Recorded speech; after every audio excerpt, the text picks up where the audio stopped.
বিসমিল্লাহির রহমানির রহিম। আলহামদুলিল্লাহ, সমস্ত প্রশংসা মহান আল্লাহ পাকের, যিনি আমাদের আদি পিতাকে পুতুল রূপে সৃজন করে তার নিজ ভাণ্ড থেকে আত্মা দিয়েছিলেন। আদি পিতা সেই আত্মা পেয়ে আত্মায় আত্মবান হয়ে মহারবের প্রশংসায় বলে উঠেছিল আলহামদুলিল্লাহ। আমরাও সেই অনাদিকালে সেই পিতারই মতো আকার সুরতের মানুষ হতে পেরে যার যার নিজ নিজ আকার সুরতের দিকে একবার লক্ষ্য করে একবার বলে উঠি আলহামদুলিল্লাহ।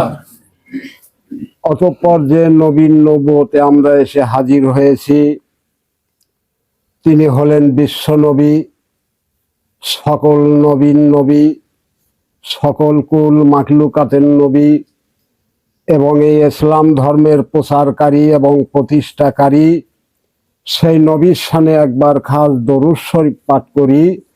আল্লাহুম্মা সাল্লি আলা সাইয়্যিদিনা মাওলানা মুহাম্মাদ ইয়াসিলাতি লাইকা ওয়ালি। উপস্থিত আমার প্রাণপ্রিয় মুর্শিদ এবং দিনী যুগের হেদায়েতি ভাই ও বোনেরা এবং এ জালসার মধ্যমণি আমার জাহাঙ্গীর ভাই, তার মাধ্যমে সারা বিশ্বের মানব জাতিকে জানাই সালাম, আসসালামু আলাইকুম। আজ সোমবার, প্রতি সোমবারের নেই আদম নূরের উদ্যোগে এই অনুষ্ঠান হয়। সেই অনুষ্ঠান আজও আমরা করতে চলেছি। তো সেখান থেকে আদম নূরের যে সত্য বাণীগুলো আমরা সেটাই বলার জন্য চেষ্টা করি। তারপরেও যদি কোনো ভুল ভ্রান্তি হয়ে থাকে আমি আগে আপনাদের কাছে ক্ষমা চেয়ে নিচ্ছি, যে কারণে আমি মূর্খ মানুষ। আমি হেদায়েত নিয়েছি আদম নূরের কাছে, এমন একটি নূর উনি আমাদেরকে দেখিয়ে দিয়েছে। সে নূর হলো আল্লাহর নূর, আর সেই নূরই উনি হাসিল করেছিল, আর সে নূরের দিশাই আমাগরে দিয়ে গেছে। আমরা সে দিশার থেকে দু একটু যা ইঙ্গিত পাই সেটুকুই আপনাদেরকে বলতে সক্ষম হই। তো যা হোক, আমরা যদি অতীতে ফিরে যাই, আমরা বুনি মানব ছিলাম। আমার বলতে কোনো কিছুই ছিল না, অসংখ্য অসংখ্য আত্মা ছিল। আমরা কোনো আত্মারই মালিক ছিলাম না। এই যে অসংখ্য অসংখ্য আত্মা আছে, 1,42,2,80,000 নবুয়ত, এদের সবার জীবন আছে। আর এই সবারই জীবন এই মানব ভাণ্ডেই রাখা আছে। কিন্তু এর ভিতরেই সব নূরই রাখা আছে, কিন্তু একটা নূরের মালিকও আমি ছিলাম না। যে কারণেই আমার একটা নূরের সন্ধান করতে হয়েছে, যে আমি কোন নূরটা ধরলে সেই মানব নূর হাসিল করা যায়, মানুষ হওয়া যায়। তাহলে আমি আমার দৃষ্টির থেকে দেখতে পারলাম যে অতীতে অনেক ধর্মকারী ধর্ম দিয়েছে, কোরআনের ধর্ম কোরআনেই রয়ে গেছে, তারা শুধু মন গড়ানো ধর্ম দিয়ে গেছে। যেমন কোরআন বলেছে আমার তরফের প্রতিনিধি আগে যাবে, তারপরে সেই ধর্ম নিয়ে যাবে। সে ধর্ম যদি তোমরা গ্রহণ করো তাহলেই মানুষ হতে পারবে, আর যারা গ্রহণ করবে না তারা কাফের হয়ে যাবে। আমার তরফের প্রতিনিধির ধর্ম যদি তোমরা গ্রহণ না করো তাহলে তোমরা কাফের হয়ে যাবে। তাহলে প্রতিনিধি কে আসবে? প্রতিনিধি কাকে করা হলো? সেই অতীতে আদমকেই প্রতিনিধি করা হয়েছিল। আল্লাহ নিজেই বলল যে আমি আদমকেই প্রতিনিধি, আমার সিও নূর দ্বারা আদমকে দিলাম, আর আদমকেই প্রতিনিধি হিসাবে আমি এই দুনিয়ায় পাঠাইলাম। তাহলে ধর্ম কে দিতে পারে? একমাত্র আদমই দিতে পারে, আর আদমই সেই আল্লাহর নূরের দিশা দিতে পারে। আর কারো যোগ্যতা নাই। তাই আমাদের কোনো নূরই ছিল না, উনি একটা নূরের দিশা দিয়ে গেছে, আর সেই নূরটা ধরার জন্য আমাদেরকে অনেক ইবাদত দিয়ে গেছে। যে ইবাদত দিলে আমরা লক্ষ্য করি না, আমরা অন্য অন্য দিক দিয়ে খুবই বড় পণ্ডিত সেজে আছি। যেরকম আদম নূর আমাকে কি দিয়েছে, সর্বপ্রথম আমাকে আগে এই বুনির জাত থেকে উদ্ধার করছে। যে তুমি আগে বুনির জাত ছিলে, ওখানে তোমার কোনো কিছুই ছিল না, তুমি নোংরা ছিলে, তুমি বলতে কোনো কিছুই ছিল না, ওখান থেকে তোমাকে উদ্ধার করা হলো। তুমি পাপী ছিলে, তুমি অনেক কিছুই করেছো, কিন্তু এখন থেকে ওখান থেকে তোমাকে তুলে আনা হলো। এখন তোমাকে আমি পবিত্র করলাম, কি দ্বারা? তওবা নাসুহা দ্বারা পবিত্র করা হলো। তারপরে আমাকে কি দেওয়া হলো? কালেমা দেওয়া হলো। কালেমা দিয়ে কি করা হলো? আদম জাতের ভিতরে একটা মানুষ বানান হলো। তারপরে আমাকে কি করলো? আমাকে ধর্ম দিল, যেবার তুমি ধর্ম পালন করো তবেই তোমার সেই আদম থাকবে। কি দিল? আমাকে দিন দিল।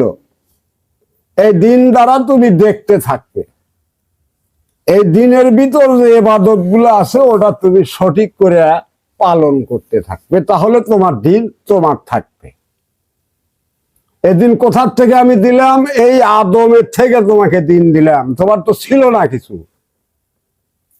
তোমার যদিও আত্মা অনেক কিছুই ছিল, কিন্তু তাদের তো কোনো আলো জ্যোতি ছিল না। আলো জ্যোতি তো একমাত্র আদম নূরের ভিতরেই থাকে, যে কারণে আমাকে ওখান থেকে এই আলো জ্যোতি দেওয়া হলো আমার এই দিনের ভিতরে, যে আলো দ্বারা দেখে দেখে তুমি সেই ইবাদত গুলো সঠিক করবে। এবার আসলো কোথায়? সেই রবেকে, যে রব দ্বারা আমি কথা বলতেছি, আওয়াজ হইতেছে, ওই রবের ইবাদত দেওয়া হলো। কি করা হলো?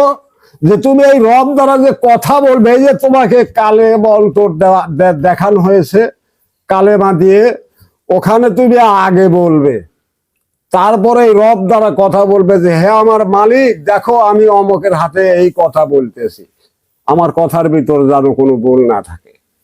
তাহলে তোমার ওই রব টিকবে, আর ওই রব দ্বারা তোমার ইবাদত করতে হবে। আমাকে দিয়ে দিছে যে হে আমার হক কিছু হয়ে গেছে, তা কিন্তু না, এর ইবাদত আছে। এটা দিতেছে কে? ওই আদমের থেকেই আমাকে রব দিতেছে, দিন দিতেছে, সুরত দিতেছে, সালাদ দিতেছে, ওগুলোকেই আমাকে রক্ষা করতে হবে। আর যেটা রক্ষা করব ওইটাই আমার আমানত বস্তু হবে। আমার বলতে এখনো কিছু নাই, আমি কি করি সেটাই আমার হবে, সেটাই আমার হবে। এটাই তো আদম নূরের দিন, রব, সুরত, সালাত এগুলোই তো করবার কইছে, নাকি আমার বোঝা বোঝা কেতাবাদি পড়বার কইছে, অলিয়া উলিয়া করে দেখবার কইছে, কাক কিভাবে রাখছিল অতীতে হেতা কইবার কইছে, এইগুলো কি কইবার কইছে? এগুলো কবের কয় নাই, এগুলো কবের কইছে, কি কবের কইছে হেইতে কোষ, কি কবের কইছে যে আমি যে মানুষ হয়েছি কি কি দ্বারা, আর এগুলো কে দিবের পারে, সঠিক কে আছে এই দুনিয়ার উপরে, ঠিক তারই কাছেই পাঠাতে হবে, তবেই তোর সঠিক দিন থাকবে, আর তোর জবানও পবিত্রই থাকবে। তার কারণে আদম নূরের স্বীয় প্রতিনিধি হিসাবে জাহাঙ্গীরকেই রেখে গেছে, ওখানেই ওই দিন, রব, সুরত, সালাত সব কিছু ওখানে দেওয়ার ব্যবস্থা আছে, আর কারো নাই, বিশ্বের মানুষের কারো নাই। তার কারণে আদম বলে আর কেউ দাবি করে নাই, যে কারণে ওই জায়গায় আছে। আসতে হলে, পবিত্র হইতে হলে এখানেই আসতে হবে, ওই জাহাঙ্গীরের কাছেই আসতে হবে। যতই লাফা দাফা করো কোনোই কাজে আসবে না। তার কারণ ওই নূর কেউ হাসিল করেছিল না, অতীতেও না, বর্তমানেও না, একমাত্র খয়িম পুত্রই ওই নূর হাসিল করছে। ওই একটা কোঠাই বাঁচছিল, উনি বলে গেছে, আর তোমরা কোন কোঠালে পারাপারি করতে চাও যে এই কোঠা পুরো করবে, এই কোঠা পুরো করবে। আদম নূর তো কোনোটাই তোমাকে বাদ দেয় নাই, যে তোমাকে বাড়তি করে হেঁটে তোমার ভিতরে ঢুকন লাগবে। তোমাকে যেগুলো দিছে ঠিক ওইগুলোকেই তোমাকে যত্ন করতে হবে, তবে ওইগুলোই তোমার সঙ্গী হবে। এটাই তো। তাছাড়া কি বাড়তি তো আমি কোনো কিছু দেখি না। গাড়ি গাড়ি কেতাবাদি পড়বে তো আমাকে বলে নাই। তুমি তোমাকে পড়ো যে দেখো আমি সারা দিনের ভিতর কয়টা ভুলে আছি আর কয়টা সঠিক করি। এটাই তো তোমার, আত্মবার্তি কোনো কিছু নাই। তুমি দেখো আমি খানাগুলো যে খাই এগুলো হালাল খাই না হারাম খাই, সেদিকে লক্ষ্য করো। এটাই তো মানব পড়া দিছিল। কোন পড়া দিছিল? বিশাল বিশাল কেতাব দেখাও। এই কেতাব দেখায় ওই আদম নূরের সন্তান ঘরের কাছে এসে টিকবে না। যেটা পবিত্র কথা সেই কথাগুলো বলো, তাহলে বিশ্বের মানুষও বাইরে নিতে তোমারও কামে লাগবে। তাছাড়া না, সত্য কথা বলতে একটু দ্বিধা আসে না, একটু দ্বিধা আসে না, একটু ভয় আসে না। এটা সত্য তো। আদম বলে দাবি 1,00,000 মতান্তরে 2,80,000 নবীরা চলে গেছে, এরপরও শেষ নবী চলে গেছে তাও 1400-1500 বছর হয়ে গেছে। এর ভিতরে কেউই আদম নূরের দাবিও করে নাই, আদম বলে দাবিও করে নাই। একমাত্র ওই খৈমির বেটাই করি। আবার কত কয় যে আমির আমির করলে আমি আমিরের ধর্ম পালন করি, আমি তো আমির আমিরই করবো। আমির তো আমিরের ধর্ম দিছিল না, দিছিল আদম আমার ধর্ম। তুমি আদম সন্তান আমার ধর্ম। সেই কালেমা পড়লি কি আদম সুরত তোমার কাছে যা খারাপ হইবে। হে কি কইছিল আমির আমির কও, আমি যা তোমার কাছে খারাপ, তুমি আমার জড়ায় ধরো। আদম নূর থাকতে যখন দর্শন দিল আমাকে, এখন কোন কোন আদম নূর গেছিল আমার কাছে? এটাই তো হইয়াছিল। হে আবার আমার কাছে গেল, হেটা আবার খেলো। তাহলে হেদিকে লক্ষ্য করো যে ওই কালেমার ভিতরে থাকলে পারে সে থাকতে, আর ওই কালেমা ওফাট করলে পারে উনি আর থাকবে না, উনি চলেই যাবে। উনি যতই তুমি কও যে আমি অমক করছি তো অমক করছি, ও আমার ঘরে মেনে লওয়ার মতো মনে চায় না। তার কারণ ওগুলোর ভিতরে আমরা ডুবে থাকি যে কোনটা আমাকে সঠিক করতে হবে আর কোনটা আবার ক্ষতি হয়ে গেছে। ওই ক্ষতিদের ভিতরে আমি লক্ষ্য করি যে ওই ক্ষতি যেন আমার পুনরায় না ঘটে। একবার ক্ষমা চাবো, দুইবার ক্ষমা চাবো, তিনবার এবার কি করবে? একেবারে বুকের পর বাড়বে যে তোর এত ভুল হয় কেন? তাহলে কি ধর্ম পালন করিস তুই? তোর তো একটা নামের উপরে দাঁড় করানো হচ্ছে, তোর এত কিছু লাগে কেন? ওই একটা নাম ধরে থাক, তাহলে তুই আমাকে পাওয়া যাবি। ওইটা শক্ত করে ধরার মতো ধর, যে রশি তো ধরাইয়া দিয়ে গেছে, বইলে বইলে কর, তাহলে তুই সঠিক হইতে পারবি। আর যদি মিথ্যাচারিতা করে থাকিস, দিন দ্বারা রব দ্বারা খারাপ করে থাকিস, ওটা অপবিত্র হয়ে গেছে, আবার এসে সঠিক হ, তাহলে সঠিক হইতে পারবি, তাছাড়া সম্ভব নয়। যতই রব রব করিস, ও রব কোনোদিনও আর তোর সামনে যাবে না। ওই দিনে সবকিছু নষ্ট হয়ে গেছে, অপবিত্র ঢুকে গেছে, ওই দিনও নষ্ট হয়ে গেছে, রবও নষ্ট হয়ে গেছে। ওই সুরতের ভিতরে যা দিতে সব বাড়াই দিতেছে, কিছুই টিকতেছে না। এখনো লক্ষ্য কর নিজের ইবাদতের ভিতরে, আমি ইবাদত গুলো করতেছি, এটা আদম নূরের হুকুমের ভিতরে আসে কিনা? আদম নূর আমাদের উপরে কোন হুকুমগুলো রেখে গেল, সেগুলো আমরা পবিত্র করি কিনা? আমাদের তো গাদি গাদি দুনিয়া দেখানোর কোনো কথা না, আমরা দেখাবো কোনটা যে তুমি মানুষ হবে কি করে, সেখানে আসো। কোরআনের থেকেই তো হুকুম তোমার নিতে হবে। সিও রবের ইবাদত করো, সিও দিনের ইবাদত করো, সিও রবের ইবাদত, সিও আছে কার উপরে? ওই একমাত্র আদম নূরের উপরেই আছে। সবকিছু তারই উপরে দায়িত্ব দেওয়া হয়েছে। এই জন্যই হে কইছে আমি সেই স্বীয় প্রতিনিধি আদম, আমার কাছ থেকে ধর্ম নিলি তাহলে তুমি আদম সন্তান ওদের পাইবে। তাছাড়া যতই নামাজ রোজা হজ যাকাত করো, আল্লাহকেও চিনবে না, তুমি তোমাকেও চিনবে না, আল্লাহর জান্নাত কি জাহান্নাম কি তাও বুঝবে না। তাহলে আল্লাহর জান্নাত জাহান্নাম অবশ্যই বুঝতে হলে, নিজেকে বুঝতে হলে অবশ্যই এসে তোমাকে ধর্ম পালন করতে হবে, কোরআনের হেদায়েত গ্রহণ করতে হবে। তারপরে সেই দিনে এসে রবে এসে তার ইবাদত গুলো সঠিক করে, তারপরে সেই ইবাদতে যা খারাপ হও, তাহলে তুমি তোমাকে দেখতে পারবে। আমরা বুনি মানব, ওরাও বুনি মানবী, ওরাও হয়, আমরা যেভাবে হই ওরাও ওইভাবেই হয়। ওরাও বাবা মার মাধ্যমে আসে, আমরাও বাবা মার মাধ্যমে আসে। ওরাও এই দুনিয়ার সৃষ্টির সবকিছু খায়া এই দুনিয়ায় আসে, আমরাও এই দুনিয়ার সবকিছু সৃষ্টি খাইয়াই আসি। তাহলে ওরাও যা আমরাও তাই। তাহলে এই জাতে আইসা লিলি জাত নূর যার গারে আছে তা ঘরে কাছে আইসে সেই জাত নূর লিয়া তবে আর সেই জাতে মিশে সেই জাতের ইবাদত করলে তবেই সঠিক হবে, তাছাড়া সম্ভব না। তাছাড়া সম্ভব না। আদম যাইতে আসো আগে, আইসেল সেই ইবাদত গুলো সঠিক করো, তারপরে রব রব করে এমনি তোমার কাছে রব যায় খারাপ, তখন আর কারুর কাছেই যাইতে হবে না, তোমার কাছে সব কিছু সেট করে দিবে। গয়াকাশি, বৃন্দাবন, মক্কা, মদিনা কোনো জায়গায় যাওয়া লাগবে না, তোমার কাছে সব কিছু সেট করে দেওয়া হবে। সব কিছুই আল্লাহ পাক সেট করে দিয়েছিল, তোমরা কাকুই দেখেও ছিলে না, চিনেও ছিলে না। ওটা বুনি ভাবে এসেছিল, বুনি ভাবে রেখেছিল।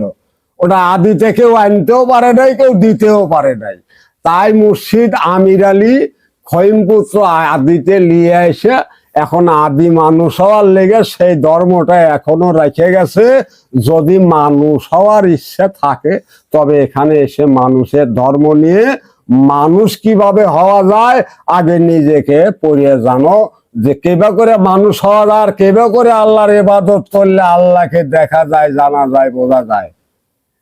যতক্ষণ কোরআনের হেদায়েত নিবে না ততক্ষণ হারা জীবন কপালে যত বড় টিকে গান না লাগাও আল্লাহর কোনো কিছুই বুঝবে না।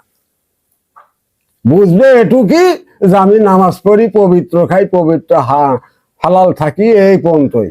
আল্লাহ মনে কয় আমাকে জান্নাত, মনে কয় আল্লাহ জান্নাত, এই মনে কয় উপরেই থাকা লাগে। কখনো শিওর দিতে পারবে না যে আমি আল্লাহর ইবাদত সঠিক করি, আমার সবকিছু সঠিক আছে, আমি অবশ্যই আল্লাহর কাছে মিশে যাব, এভাবে বলতে পারবে না। তার কারণ ধর্ম তো লেও নাই, ওই ধর্মের ইবাদত গুলো কি কি আছে, কিভাবে পালন করতে হয়, ওর দ্বারে কাছেও যাও নাই, আল্লাহর কোনো কিছুই বুঝতেও পারো নাই। তাহলে আল্লাহর কোনো কিছু বুঝতে হলে এই আদম নূরের সন্তানের কাছে আসো, আসে আগে ধর্ম নেও, তারপরে সেই ধর্মের ধার্মিক হয়ে সেই ধর্মগুলো পবিত্র করে সেই ধর্মের ইবাদত কি কি আছে করে তারপরে নিজেকে সামনে আনো। নিজেকে যখন সামনে আনবে তখন সব কিছু আস্তে আস্তে দেখতে পাবে, তাছাড়া সম্ভব নয়। তো যা হোক, এ বলেই আজকের বলা বক্তব্য শেষ করতেছি। পরিশেষে চন্দ্রনী মোসাম্মদ যেন ওরা আমিরে আদম নূরের মহরত হয়ে আখেরাতে পৌঁছাইতে পারি এই আশা রেখে আজকের বলা বক্তব্য এখানেই সমাপ্ত করছি। সুবহানাল্লাহি বিহামদিহি, সুবহানাল্লাহি আলিউল আযীম। সবার প্রতি আমার সালাম, আসসালামু আলাইকুম।